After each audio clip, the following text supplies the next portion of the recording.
We like to think it will never happen to us. We believe we are safe in our routines, in our daily lives. Stalking is something we see in movies, a terrifying plot point, a distant fear, a fictional nightmare. But the truth is far more unsettling. Stalking is real. It's happening every day, to ordinary people, people who never imagined they would be targets, people like you and me. Imagine this, a normal day turning into a chilling experience. You're walking home alone at night. The streets are quiet, the air is still. You feel a prickle on the back of your neck, a presence, an invisible shadow. You glance over your shoulder, no one there. But the feeling persists, it grows stronger. That unsettling awareness that you are being watched, that someone is out there lurking in the darkness. This is just the beginning, the start of a terrifying ordeal. These stories are not for the faint of heart. They reveal the sinister side of human nature. They delve into the darkest corners of human obsession, the lengths to which someone will go to invade another's life. They expose the vulnerability we all share, the fear that can grip us when we feel unsafe. But within these tales of fear, there is also a glimmer of hope, a light that shines through the darkness, a testament to the resilience of the human spirit. Forewarned is forearmed. Knowledge is power. By understanding the reality of stalking, we can better protect ourselves and those we love. We can take steps to ensure our safety. Let these stories serve as a stark reminder, a wake-up call to the dangers that lurk in the shadows, that our safety, our peace of mind is something we must constantly safeguard. We must remain vigilant, always. Her phone buzzed, an unknown number. She hesitated, then answered. Silence. Just the faintest whisper of breathing on the other end. She hung up, heart pounding. This became a pattern. Calls at odd hours, always silent, always unsettling. Days turned into weeks. The calls increased, more frequent, more brazen. She changed her number. It provided only temporary relief. The calls resumed. A new number, the same chilling silence. She felt a constant knot of fear in her stomach. The police were sympathetic but unhelpful. Without concrete threats, their hands were tied. She felt utterly alone, trapped in a nightmare orchestrated by a phantom voice. Her once safe haven, her home, now felt like a cage. Every ring of the phone sent shivers down her spine. At first, the gifts seemed harmless. They were small tokens, simple gestures that anyone might appreciate. A single red rose left on her doorstep. It was a classic symbol of affection. A box of chocolates with a note, thinking of you. Sweet and thoughtful, it made her smile. Flattering, even. But soon the gifts became more frequent, more personal. They started arriving almost daily. A book she mentioned wanting. It was as if he knew her every wish. A scarf in her favorite color. He seemed to know her tastes intimately. The man had clearly been watching her, learning her routines, her likes and dislikes. He was always one step ahead. This realization sent a chill down her spine. The gifts were no longer innocent. What began as a secret admirer fantasy morphed into something sinister. The line between admiration and obsession blurred. The gifts were no longer charming, they felt invasive, unsettling. They were evidence of her invisible stalker's growing obsession. Each new gift a reminder of his presence. She tried to ignore it, pretend it wasn't happening, but it was impossible to escape. But the fear gnawed at her. It kept her awake at night, her mind racing with questions. Who was this person who knew so much about her? What did he want? The uncertainty was unbearable. The gifts, once tokens of affection, now felt like threats. They were a constant source of dread, a constant reminder that she was being watched, judged, controlled. Her life was no longer her own. He first noticed her at the coffee shop, her bright smile that lit up the entire room.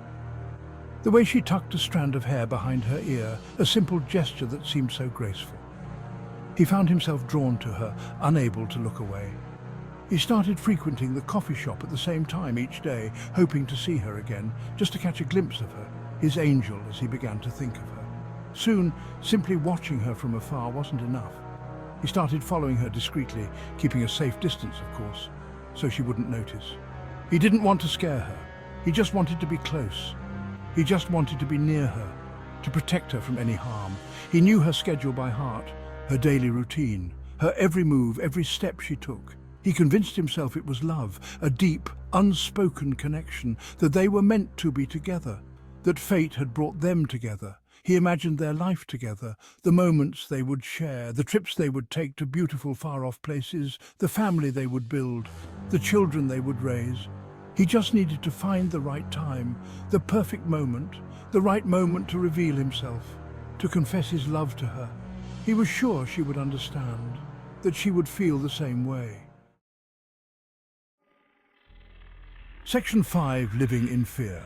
The constant fear becomes a prison. It seeps into every aspect of your life. You are afraid to be alone, afraid to go out, afraid to answer the phone, afraid to even check your mail. Every stranger becomes a potential threat. Sleep offers no escape. Nightmares plague your dreams. Visions of your stalker's face, the sound of his voice, the feeling of being watched follows you even into slumber. You wake up in a cold sweat, heart racing, the echo of fear clinging to you. Simple pleasures lose their joy. You withdraw from friends and family. Isolating yourself in your fear, you become a ghost of your former self, haunted by an unseen presence, living in a constant state of hypervigilance, always looking over your shoulder, waiting for the other shoe to drop. Section 6. Reclaiming your life.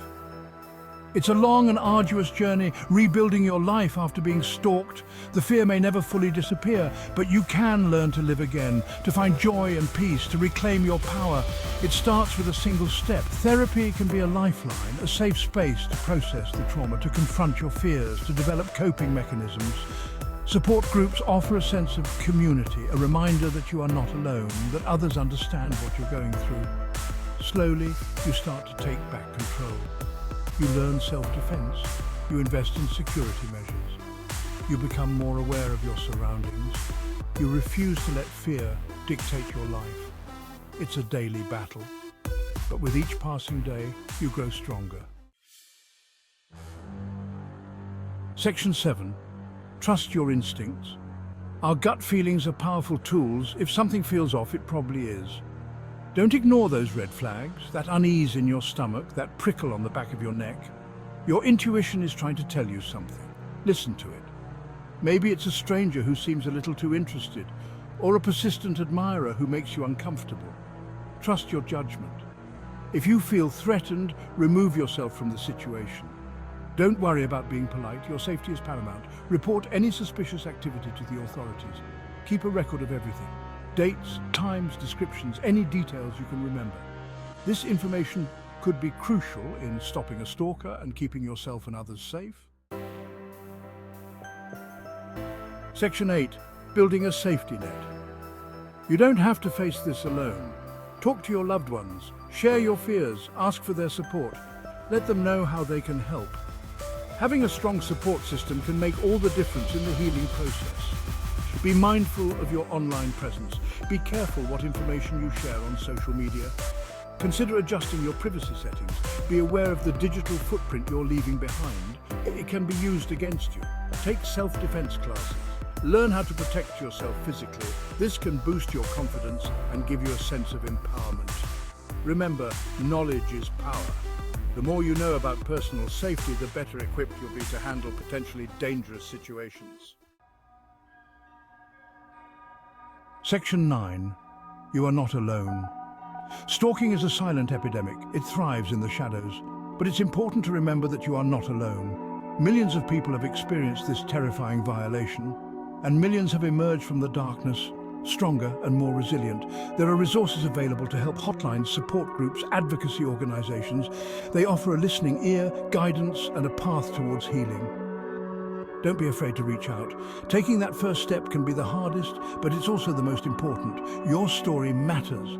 By sharing your experience, you are giving a voice to the voiceless. You are breaking the silence and stigma surrounding stalking. You are helping others realize they are not alone. And that in itself is a powerful act of courage. Section 10. Hope endures. The road to recovery may be long and winding, but there is always hope. Hope for healing, hope for justice, hope for a future free from fear. It's a hope fueled by the resilience of the human spirit, by the unwavering support of loved ones, and by the knowledge that you are not defined by what happened to you. You are a survivor. You are strong. You are worthy of love and happiness. Never forget that. Embrace the strength you never knew you had.